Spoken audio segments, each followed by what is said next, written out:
Perjalanan saya kali ini sampai jua di kota Kudus, kota penuh kisah sejarah masa silam, juga tentang jejak peradaban Nusantara yang tak usang oleh zaman.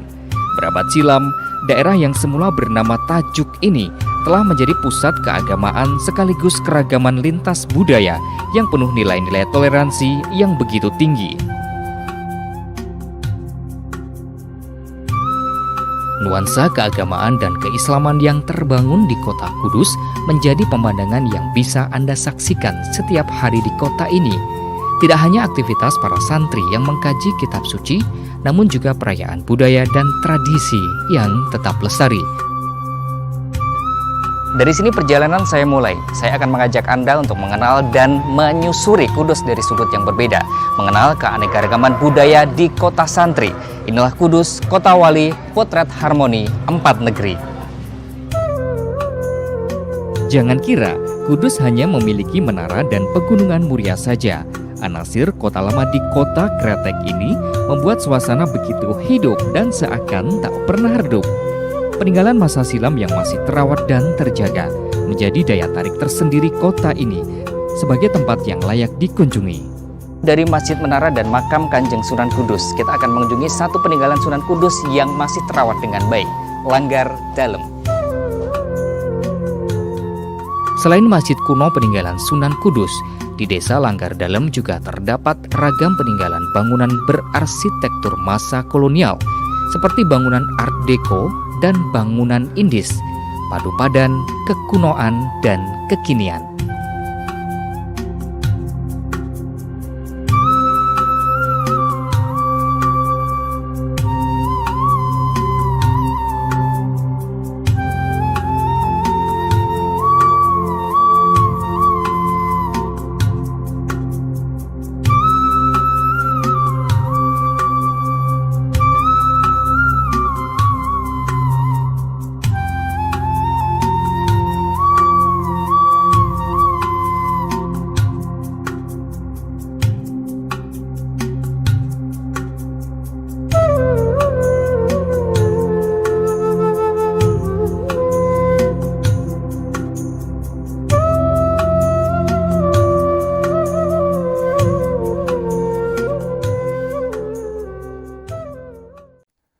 Assalamualaikum warahmatullahi wabarakatuh. Pemirsa MTA TV dimanapun Anda berada, alhamdulillahirrabbilalamin.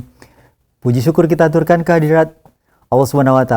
Di pagi hari ini kita dipertemukan kembali dalam kondisi sehat walafiat dan bertemu di acara yang akan mengisahkan kisah-kisah masa lalu atau hal-hal yang bercerita tentang masa lalu, namun kita bisa ambil hikmah kebaikannya. Salawat serta salam semoga tercurah kepada junjungan kita Rasulullah Muhammad SAW beserta para keluarga, para sahabat, dan para penegak sunnah-sunnahnya. Pemirsa dimanapun Anda berada, kalau tadi kita sudah mendapatkan video atau klip video yang ditayangkan di layar kaca Anda di acara Tempo Dulu kali ini tentu saja Anda sudah akan mengetahui karena ada bangunan yang sangat ikonik di daerah tersebut. Benar, yakni Menara Kudus. Dan kali ini kita akan jalan-jalan ke sana menelusuri sejarah Kudus. Kita akan bersama founder Lelana yang ada di Kudus, ada Mas Rohmat Hidayatullah yang sudah tergabung di Line Zoom. Assalamualaikum warahmatullahi wabarakatuh, Mas Rahmat. Waalaikumsalam warahmatullahi wabarakatuh. Bagaimana kabarnya? Alhamdulillah sehat, Pak Ruti. Panjenengan pripun? Ya, seperti panjenengan juga sehat begitu. Keluarga juga sehat ya? Alhamdulillah. Yeah. Ini sebenarnya kalau saya ingin tahu atau boleh tahu sebenarnya sudah berapa lama sih Mas Rahmat ini ada di Kudus? Saya di Kudus itu sudah sekitar 3 tahun, Pak Ruti. 3 tahun ya? Iya, sudah pindah kewarganegaraan. Iya. Dan dengan 3 tahun ini, Mas Rahmat tidak bisa meninggalkan hobi jalan-jalan untuk menelusuri hal-hal yang kuno, begitu ya? Betul. Jadi di sini pun juga apa istilahnya berkegiatan yang sama gitu. Ya, ya. Jadi sebelumnya memang dari Solo ya, dulu tergabung di Betul. Solo Society dan Iya. sekarang alhamdulillah semakin mewarnai Kota Kudus dengan adanya Lelana begitu. Ya. Apa sih artinya Lelana? Mungkin komunitasnya ini bisa terekspos. Iya. Ya, jadi Lelana itu sama seperti teman-teman di kota lain, ini grup jalan-jalan atau walking tour yang mana konsepnya itu juga nanti jalan-jalan sejarah, heritage, mengenal budaya dan tradisi yang ada gitu. Konsepnya memang PSUWIS ya. Jadi nanti kita akan jalan-jalan bersama, kemudian menyusuri apa istilahnya sejarah dan juga heritage yang ada di kota tersebut. Nah, Lelana sendiri sudah sekitar 2 tahun lebih Pak Budi. Jadi 22 Oktober 2019 kita mulai. Kemudian kita apa istilahnya memberikan destinasi menarik selain Menara dan juga di Pegunungan Muria kayak gitu. Dan di Lelana sendiri sebetulnya ini juga terinspirasi dari salah seorang tokoh terkenal yang ada di Kabupaten Kudus gitu. Yang pertama, nama Lelana ini kita ambil dari nama samaran dari Bupati Kudus yang bernama Kanjeng Adipati Condro Negoro Kelima. Yang mana Kanjeng Adipati Condro Negoro Kelima ini menjadi Trah Condro negara terakhir yang menjabat di Kudus pada waktu itu. Jadi sebelum abad 20 ya. Nah, selain sebagai bupati, Kanjeng Adipati Condro Negoro ini juga sebagai penjelajah gitu. Jadi penjelajah dengan nama samaran Raden Mas Purwolelono gitu. Jadi Purwolelono ini kalau boleh saya sebut sebagai Ibnu Batutanya orang Jawa karena beliau ini menyusuri kemudian menjelajah tempat-tempat dari ujung barat Pulau Jawa sampai ujung timur Pulau Jawa, kemudian beliau bukukan. Nah, makanya ini menjadi inspirasi kita untuk kembali apa istilahnya mencatatkan sejarah melalui jalan-jalan yang kita lakukan begitu, Pak. Ya. Iya. Ya. Kudus sendiri ini kan kalau mungkin saya tidak salah diambil dari nama wali ya, kalau nanti salah mau dibenarkan begitu. Karena ada Sunan Kudus, ada Sunan Muria, ada Sunan Gunung Jati dan sebagainya. Berarti ada nama sebelum Kudus itu pasti ada, karena sebelum ada Sunan Kudus pasti namanya bukan Kudus begitu. Bagaimana, Mas? Ya. Jadi kalau mengenai Kudus sendiri sebetulnya ada beberapa versi ya, dari banyak referensi yang kita dapatkan. Kudus itu yang paling terkenal memang terinspirasi di mana Kanjeng Sunan Kudus itu mendapat inspirasi dari kota suci Yerusalem atau Al-Quds. Makanya kemudian diadopsi di kota yang beliau tempati menjadi Kudus gitu. Harapannya memang apa istilahnya menjadi kota yang suci sebagai tempat pusat peribadatan gitu. Kemudian yang kedua ada versi lain yang mengatakan Kudus itu menurut cerita masyarakat lokal, itu berasal dari kata Derkuku Adus gitu. Jadi ketika itu Kanjeng Sunan Kudus melewati Sungai Gelis, kemudian melihat Derkuku Adus gitu. Kemudian muncul Kudus gitu. Ada juga versi lain yang tentunya ini menjadi penambah referensi kita untuk memperkaya cerita-cerita lama tentang Kudus kayak gitu. Nah, sebelum Kudus ditetapkan sebagai pusat dakwah Kanjeng Sunan Kudus, ini bernama Tajuk. Ya, kota Kudus itu bernama Tajuk gitu. Kenapa disebut Tajuk? Karena dulu sebelum kedatangan Kanjeng Sunan Kudus atau kedatangan Islam, di tempat ini banyak sekali penganut umat Hindu, yang mana bangunan-bangunannya itu seperti Meru, Pak Budi. Jadi Meru itu menjulang tinggi gitu kan. Jadi dalam keyakinan Hindu kan sebagai apa istilahnya nantinya ke mokswa gitu ya. Iya, betul. Jadi bangunan-bangunan Tajuk yang menjulang tinggi itu banyak.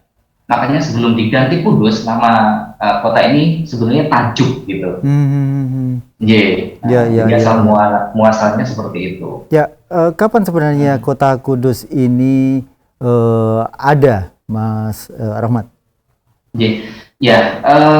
Kapan adanya itu memang terkait dengan penetapan hari lahir atau hari jadi kota Kudus sendiri ya, dan ini sudah melewati kajian banyak sekali begitu. Nah, sejak kapan? Jadi ceritanya memang Kanjeng Sunan Kudus pada waktu itu kan menjadi panglima sekaligus odi di kerajaan Demak Bintoro gitu. Sebelum akhirnya pindah ke kota yang baru ke Kudus itu sekitar 1548 gitu. 1548 itu mulai ditetapkan sebagai apa namanya medan dakwah dari Kanjeng Sunan Kudus, di mana situ ada masjid menara, kemudian dibangun juga beberapa pesantren yang apa istilahnya peninggalannya pun juga masih ada, kita lihat seperti sekarang kayak gitu. Jadi sudah hampir 400-an tahun lebih ya kalau untuk Kudus sendiri, 490-an gitu. Ya, masuk kalau begitu. Jadi kerajaan Islam di Jawa Tengah utamanya dimulai sejak runtuhnya Majapahit ya. Itu dengan sengkalan Sirnoilang Kertaning Bumi tahun 1400-an ya. Kemudian dilanjut dengan Demak. Dan di Demak ini pasti lebih tua dari Kudus. Benar demikian ya, Mas? Iya, betul. Jadi memang kalau kita lihat dari runtutan sejarah seperti itu ya, seperti yang kita sering baca, kita sering dapatkan referensi dari banyak buku. Jadi setelah atau pasca keruntuhan kerajaan Majapahit, kemudian muncul kerajaan Islam pertama di Jawa dengan pusatnya di Demak Bintoro kayak gitu. Dan di situ di Demak Bintoro pun juga didukung para ulama, para wali, di mana salah satunya adalah Kanjeng Sunan Kudus pada waktu itu sebagai qadi sekaligus imam setelah Sunan Ngudung atau bapaknya. Kalau kita runut lagi berdasarkan bukunya Pak Amun Budiman yang berjudul Kudus, jadi Sunan Ngudung atau ayahnya Kanjeng Sunan Kudus ini adalah imam atau qadi kelima begitu di Kerajaan Demak, sebelum diganti putranya Kanjeng Sunan Kudus itu tadi kayak gitu. Iya. Baik. Dan di Kudus sendiri ada Sengkalan Memet ya. Sengkalan Memet kalau saya tidak salah, kalau ada Sengkalan Lombo. Sengkalan Lombo itu adalah berwujud ukoro atau kalimat ya, kata-kata begitu, seperti Sirnoilang Kertaning Bumi. Tapi ketika di Kudus ada Sengkalan Memet. Sengkalan Memet itu biasanya gambar, tapi di situ bisa diterjemahkan dengan ukoro atau kata-kata atau kalimat begitu. Ya, ini Trisulo Winulet Nogo. Ini benar ya, Trisulo Winulet Nogo ya. Dan itu menunjukkan tahun berapa Mas Rohmat? Iya. Jadi Trisulo Winulet Nogo itu betul Pak Rudi, itu sebuah sengkalan memet yang sebenarnya terdapat tidak di Masjid Menara, tapi justru di Masjid Langgar Dalem. Jadi Langgar Dalem itu diperkirakan memang usianya langkung sepuh, jadi lebih tua dari Masjid Menara kayak gitu. Jadi sebelum Masjid Menara atau kompleks Menara itu dijadikan masjid dan tempat mengajar para santri dari Kanjeng Sunan Kudus, beliau itu bertempat tinggal di Langgar Dalem. Makanya disebut Langgar Dalem, itu langgarnya, masjidnya itu berada di dalamnya Kanjeng Sunan Kudus gitu. Nah, itu tadi Pinulet Trisulo Winulet Nogo itu terdapat di Langgar Dalem itu Pak Rudi. Jadi itu ada sebuah sengkalan memet yang berwujud trisulo atau senjata tombak bermata tiga, kemudian dililit sama ular naga, dan ini pangkat tahunnya 863 Masehi atau sekitar 1548. Jadi lebih tua 1-2 tahun dari Masjid Menara kayak gitu. Ya. Dan sekarang pun masih ada kok. Ya. Dan untuk Masjid Menara itu sendiri itu kan khas sekali dengan Kota Kudus. Dan apakah pembangunannya itu juga atas inisiatif dari Sunan Kudus? Baik, dan ini sebetulnya pertanyaan yang mungkin saat ini juga istilahnya debatable ya, tentang keberadaan Masjid Menara sendiri. Dan kita sendiri di Telana tidak ingin satu pendapat dengan pendapat lain didebatkan gitu, karena banyak pendapat referensi yang ada gitu terkait dengan Masjid Menara itu sendiri. Memang yang paling terkenal orang-orang sekitar itu melihat bahwa menara dan masjidnya itu dibangun oleh Kanjeng Sunan Kudus ketika membangun kota ini gitu. Kemudian ada teori juga yang mengatakan bahwa Masjid Menara ini sebetulnya adalah makam candi dari seorang raja namanya Sanggrama Wijaya kayak gitu. Karena memang dari segi bentuk kemudian materialnya ini istilahnya berlanggam candi Hindu, dan itu bisa kita dapatkan misalkan di Candi Jawi, kemudian candi-candi di sekitar Jawa Timur itu juga memiliki bentuk dan material yang sama dengan Masjid Tentara. Muara Tapi Takus yang juga. jelas, gini, betul. Muara Takus ya. Muara Takus yang di Jambi ya kalau nggak salah ya. Jadi istilahnya kita akan hadirkan juga cerita itu kepada nanti peserta dari Lelana, baik itu dari satu teori, kemudian teori yang lain, jadi menambah kekayaan referensi dari mereka juga yang ikut gitu. Ya. Saya hanya memang karena saya sedikit paham tentang sengkalan ya. Kalau tadi untuk tahunnya tadi tertulis berapa berarti Trisula Winulet Nogo? Ya, Trisula 3, Winulet 6, Nogo dalam percaya Jawa itu 863 Hijriah. Ini analisisnya. Oh, itu Hijriah ya? Hijriah ya? 863 Hijriah. Kemudian kalau dikonversi ke dalam Masehi itu 1548.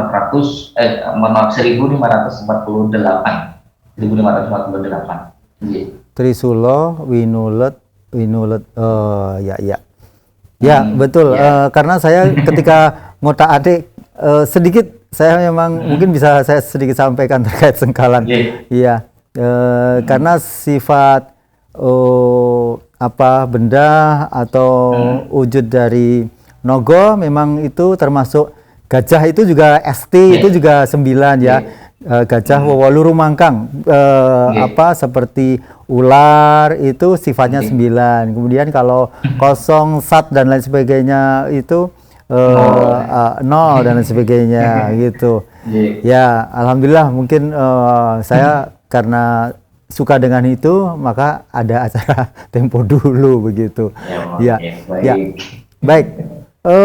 Mas Rohmat, bisa disampaikan pula sebenarnya apakah sejak dulu ini yang namanya Kudus ini kenapa bisa identik dengan jenang dodol, jenang kudusnya, kemudian kenapa dulu bisa sampai lebih kondang dengan semoga para penonton tidak termotivasi untuk merokok karena di sana memang menjadi kota kretek. Nah ini sebenarnya apa yang identik dengan kota Kudus ini?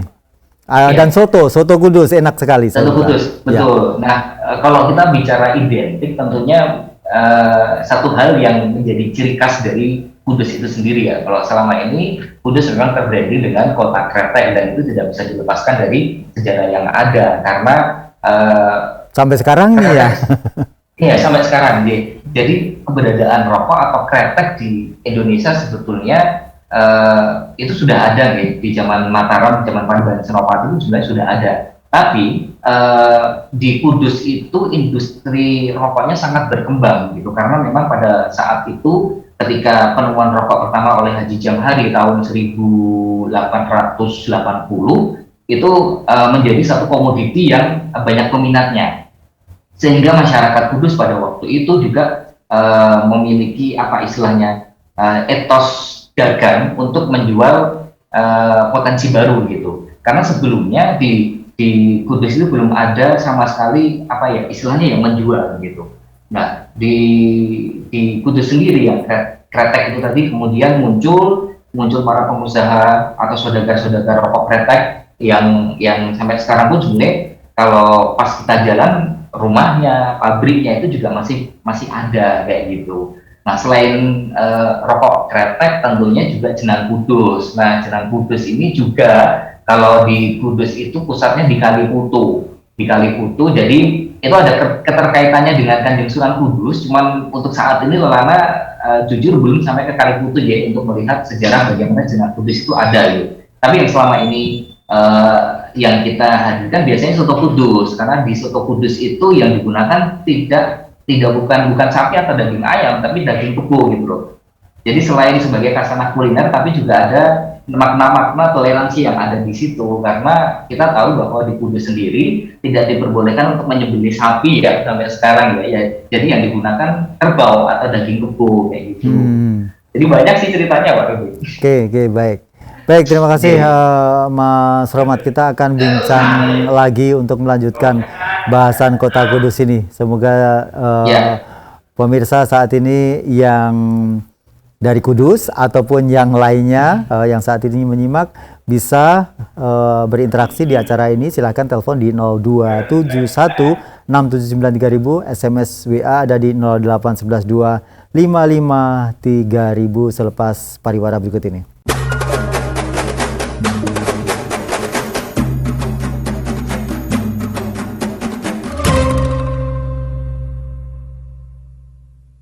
Baik pemirsa, dimanapun Anda berada, kita masih bertemu di acara Tempo Dulu pagi hari ini dengan narasumber kita yang terhubung lewat Zoom, yakni Mas Rohmat Hidayatullah sebagai founder Lelana di Kudus yang fokus untuk mencermati, memperhatikan dan peduli akan hal-hal yang terkait di masa lalu, utamanya hal-hal yang terkait dengan heritage yang ada di Kudus.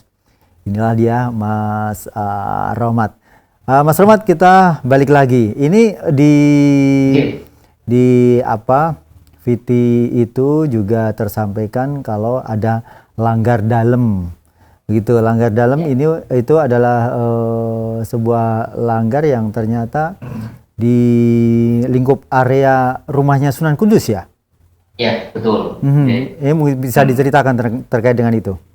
Ya, jadi memang betul. Jadi langgar dalam ini dari kata namanya pun sudah bisa kita ambil kesimpulan bahwa langgar ini memang dulunya berada satu kompleks dengan rumah Mbak Sunan pada waktu itu. Nah, langgar dalam ini seperti yang disampaikan di awal, memang itu ada sengkalan memetnya yang berisi Pulau Nogo tadi. Kemudian bentuk masjidnya pun sama kayak masjid-masjid Jawa pada umumnya, bentuk tajukan atau masjidan dan 4 tiang soko guru. Kemudian ada panel-panel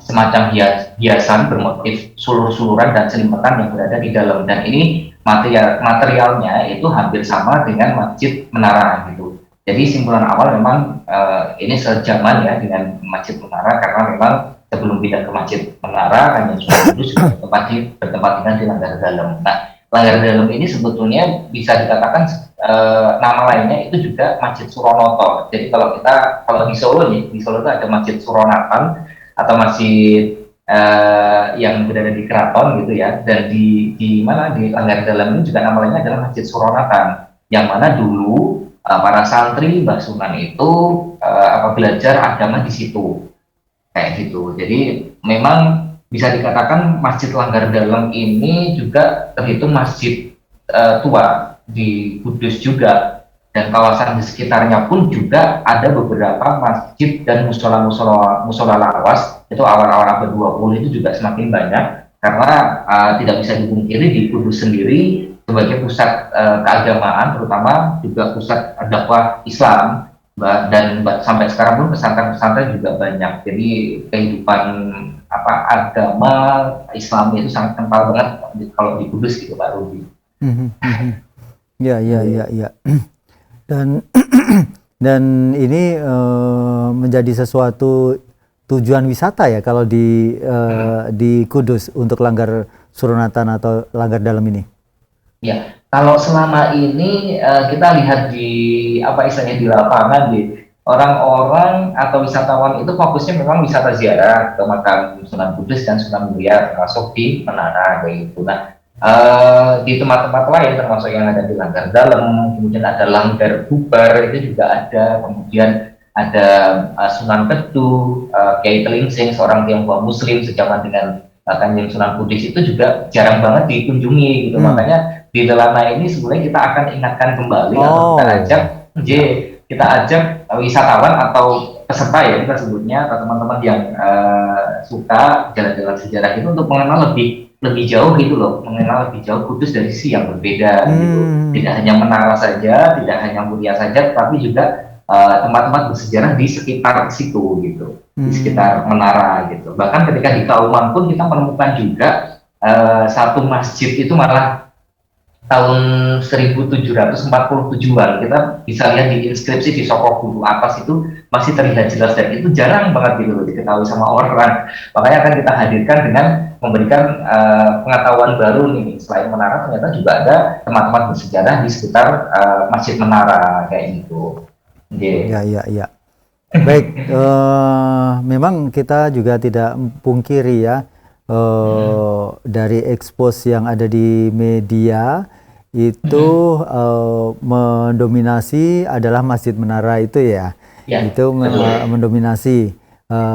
Tapi di sisi lain sebagai orang yang paham karakter apa materi-materi bersejarah itu, penjenengan pasti tidak puas dengan hal ini karena ternyata justru banyak hal-hal yang tidak diketahui masyarakat, bahkan Ya, saya kira juga orang Kudus sendiri ya, karena tidak begitu populer begitu. Tapi betul, dengan betul. adanya tadi, ini saya ingin tahu itu apa, Mas, Langgar Bubar itu apa itu? Nah, ya, Langgar Bubar itu juga berada di sekitaran menara ya, di sebelah selatannya. Tapi sebelum Langgar Bubar kita ke Langgar Madureksan dulu, atau Masjid Madureksan. Nah, ini Oke. juga unik karena juga masuk masjid tertua sebelum Masjid Menara. Mhm. Masjid Madureksan itu berada di dulu itu berada di alun-alun Kanjeng Sunan. Jadi kalau kita ke Kudus itu sebelum ada alun-alun Simpang 7 di depan kabupaten, itu ada alun-alun lama atau kota tuanya Kudus ada di situ. Jadi ada Masjid Madureksan, di mana Masjid Madureksan itu seperti kebanyakan tata ruang Jawa pada umumnya itu digunakan pertama untuk sholat, kemudian yang kedua digunakan untuk apa istilahnya memutuskan hukum perdata, misalkan jual beli, waris, kemudian faroin ya kalau dalam bahasa agama, kemudian nikah, cerai dan sebagainya. Dan Masjid Madureksan saat ini masih ada, cuman untuk bentuknya memang sudah agak berbeda. Nah, di selain Madureksan itu sedikit cerita tadi, kemudian ada Langgar Bubar atau Langgar Bubra. Kalau masyarakat sekitarnya itu menyebut sebagai sebuah langgar yang belum jadi kayak gitu. Atau istilahnya itu apakah manungsan gitu. Jadi ceritanya membangun masjid, kemudian kejuruan ayam berkokok gitu. Oh, Akhirnya ya, ceritanya ya, seperti ya, itu. ya, ya, Betul, akhirnya bubar, langgarnya belum jadi tapi ya, ya. sudah bubar gitu. Tapi kalau secara dilihat secara lebih detail lagi, memang itu bangunannya itu kayak mirip yang ada di menara di era-era zaman dulu kayak gitu. Mhm. Nah, ini salah satu versi lain karena memang kalau kita lihat dari detail bangunannya, kemudian materialnya, tidak, mohon maaf ya, tidak merujuk pada sebuah bangunan masjid, tapi sebagai sanggar pamujan kayak gitu. Sanggar itu kan untuk peribadatan Ya, kaum Hindu gitu. ya, ya, ya, Seperti itu. ya, ya, paham ya. Iya. Jadi berarti untuk Langgar Bubar bisa juga kalau dihubungkan dengan apa, kisah-kisah yang fiktif yang notabene itu kan seperti Bandung Bondowoso disuruh membuat Prambanan ya. tadi. Nah, itu kalau disejajarkan dengan itu sepertinya kurang pas juga begitu. Jadi Betul, iya, secara iya. logika kita harus mengacu pada keilmuan begitu ya. Jadi Iya. tidak mungkin, atau mungkin karena kondisi tertentu, mungkin ada peperangan dan lain sebagainya sehingga pembangunan masjid itu belum sempat jadi, atau bagaimana, hanya saja itu memang tugasnya Mas Rohmat sih. Sudah sejarawan yang pasti wajib. Iya, iya. Dan Iya, iya. untuk yang lain ini juga ada penyampaian bahwa Kota Kudus sendiri memang ada perpaduan 4 negeri yang masuk di situ. Nah, ini saya masih bingung, ini mungkin bisa diterangkan terkait dengan itu, Mas Rahmat. Baik, jadi istilah 4 negeri itu sebetulnya baru-baru dimunculkan ya, baru-baru dimunculkan. Kemarin itu ada satu event yang namanya itu Taksis Menara ya. Jadi Taksis Menara itu memang menghadirkan satu tema yang Apa, temanya Mas? itu Gak jelas. Taksis Menara, ya, Taksis Menara, Pak. Taksis Jadi Menara. kayak Taksis itu kayak milatnya menara gitu. Oh. Jadi itu satu diadakan event yang mengangkat bahwa Kudus ini adalah tempatnya silang budaya empat negeri gitu. Ada Arab, kemudian Jawa, Tionghoa, dan juga sebutnya kolonial ya, atau Eropa kayak gitu. Nah sebetulnya kalau kita lihat memang itu faktanya di Kudus eh, apa namanya persinggungan budaya itu banyak sekali gitu. Jadi tidak hanya empat negeri itu aja. Kalau kita mau melihat, misalkan rumah adat Kudus itu lebih detail ukirnya, kemudian bangunannya juga agak sedikit berbeda dan jumlah kebanyakan. Nah itu juga ada perpaduan ukir Cina, ukir Tionghoa, ukir Arab. Itu terlihat dari apa? Terlihat dari apanya, Itu, Mas? itu dari detail ukirnya, Pak. Detail ukir dari dari bangunan rumah adat Kudus. Bentuknya Gitu, apa? atau ya berbentuk. Jadi ukir kayak Eropa itu ada semacam mahkota Belanda kayak gitu. Kemudian kalau di unsur Tionghoa itu ada kayak Megamendung kayak di Cirebon itu. Kemudian ada motif-motif swastika, ada motif Hindu Buddha, kemudian ada sulur-suluran yang dikenal apa namanya dalam ukir-ukir Islami gitu, tidak memperlihatkan fauna atau hewan kayak gitu itu ada tuh. Cuman kalau untuk empat negerinya ini juga luas gitu. Jadi tidak hanya apa istilahnya rumah adat Kudus saja, tapi juga banyak kok budaya-budaya silang budaya yang ada di Kudus kayak gitu. Ya. Ya. Itu ya, jadi yang memperbanyak khasanah budaya yang ada di Kudus ya. Jadi pertemuan dari budaya empat negeri itu bisa dilihat dari ragam peninggalan itu, entah bangunannya begitu ya. Mungkin di Gebyoknya itu ada banyak macam-macam. Kalau di Gebyok, kalau Kudus kan dekat Jepara ya. Jepara notabene di sana banyak ukiran-ukiran seperti Gebyok yang ada di belakang saya ini. Betul. Lebih detail. Nah, betul dan lebih halus begitu. Ya, sementara kalau ada apa gambaran apa ini hewan atau mungkin naga begitu yang seperti itu, saya memang agak sedikit bingung ya. Maksudnya begini, ketika itu naga sebenarnya di gamelan sekaten pun itu pangkon atau tempat gamelan itu diletakkan itu biasanya juga sudah ada naga. Apakah Solo juga terpengaruh dari budaya Cina? Saya nggak ngerti begitu. Termasuk kalau kita juga punya apa ini untuk candik perahu Rojomolo kita juga ada. Apakah itu juga gambaran dari naga? Saya juga ngerti. Tapi itu wayang ya, wayang. Kalau Rojomolo dari wayang ya. Tapi kalau untuk pangkon sebuah gamelan biasanya naga juga begitu, karena bentuknya naga jelas pasti terlihat begitu. Nah, untuk Kudus sendiri sebenarnya potensi masyarakat di sana untuk bisa meramaikan, karena rata-rata juga sebenarnya dengan hadirnya wisatawan ke Kudus itu mereka pasti akan meraup hasil dari dagangan misalnya begitu. Nah, kalau care atau kepedulian dari masyarakat Kudus terhadap budaya yang ada di Kudus sendiri seperti apa?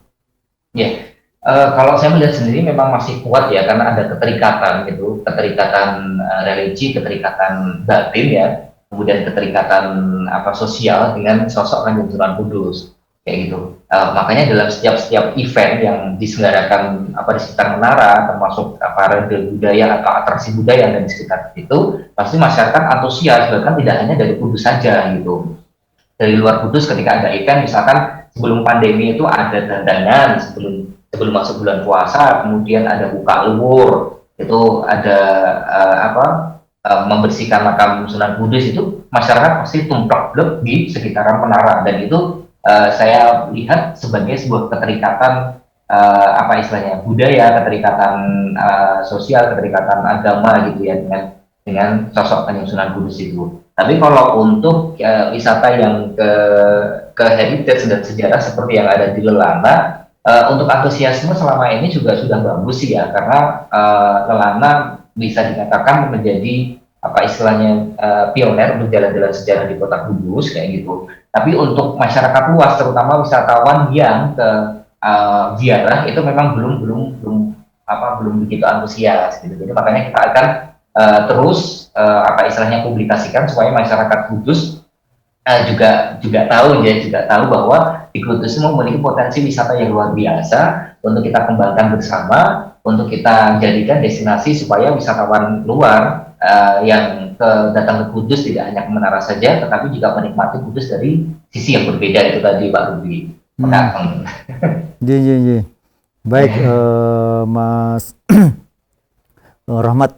Dan sekarang ini apa target atau paling tidak apa yang ingin dicapai oleh Lelana sendiri terkait dengan potensi wisata, utamanya potensi wisata yang ada di sana, dan ini berkaitan dengan masa lalu dan mungkin juga edukasi ya, edukatif sifatnya, agar masyarakat juga tidak terlalu mengerucut ke arah hal-hal yang sebenarnya di sini agak sulit. Ini misalnya kalau tadi ada masjid Langgar Bubar yang notabene kalau dirunut jadinya sesuatu yang tidak bermakna dan sebagainya. Tapi untuk meluruskan hal seperti itu, apa rencana Lelana ke depan? Baik, ya. Saya dan teman-teman selalu katakan bahwa Lelana ini hadir sebagai satu alternatif wisata yang tidak hanya rekreatif tetapi juga edukatif. Jadi selain mendapatkan kesenangan, rekreasi, tapi juga mendapatkan satu ilmu, apa istilahnya ya, pengetahuan baru gitu terutama terkait dengan sejarah dan budaya kayak gitu. Dan memang selama ini saya dan teman-teman juga kita ada berenam ya, cuma satu kampung. Jadi saat ini juga berusaha semaksimal mungkin kita hadirkan dengan menambah rute-rute baru. Jadi Lelana itu sudah ada 4 rute. Yang pertama itu Langgar Dalem, kemudian yang kedua itu Kali Gelis, kemudian yang ketiga itu Kauman atau Kampung Menara, kemudian yang keempat itu di Desa Janggalan yang sudah menjadi desa wisata kayak gitu. Nah, orang Jawa tidak akan paham ketika ya udah cuma lewat saja. Tapi ketika kita ada satu kegiatan, tentunya mereka setidaknya akan tertarik, oh itu kegiatan apa sih gitu kan. Jadi mereka akan tertarik untuk ikut. Itu yang pertama. Kemudian yang kedua, kita juga istilahnya mencoba untuk menuliskan kembali berdasarkan referensi yang ada, kemudian berdasarkan juga dengan wawancara warga sekitar gitu, supayanya sejarah ini terus berkesinambungan gitu loh. Karena memang kalau misalkan nanti kita sudah tidak ada atau sudah tidak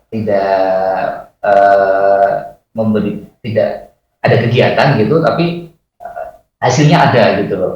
Itu yang akan menjadi target kita, supayanya nanti harapan kami juga ada satu buku yang nanti bisa kita hadirkan untuk warga masyarakat dari hasil apa istilahnya jalan-jalan dari Lelana itu tadi. Tapi ya ini masih rencana jauh sih, tapi nggak tahu kapan.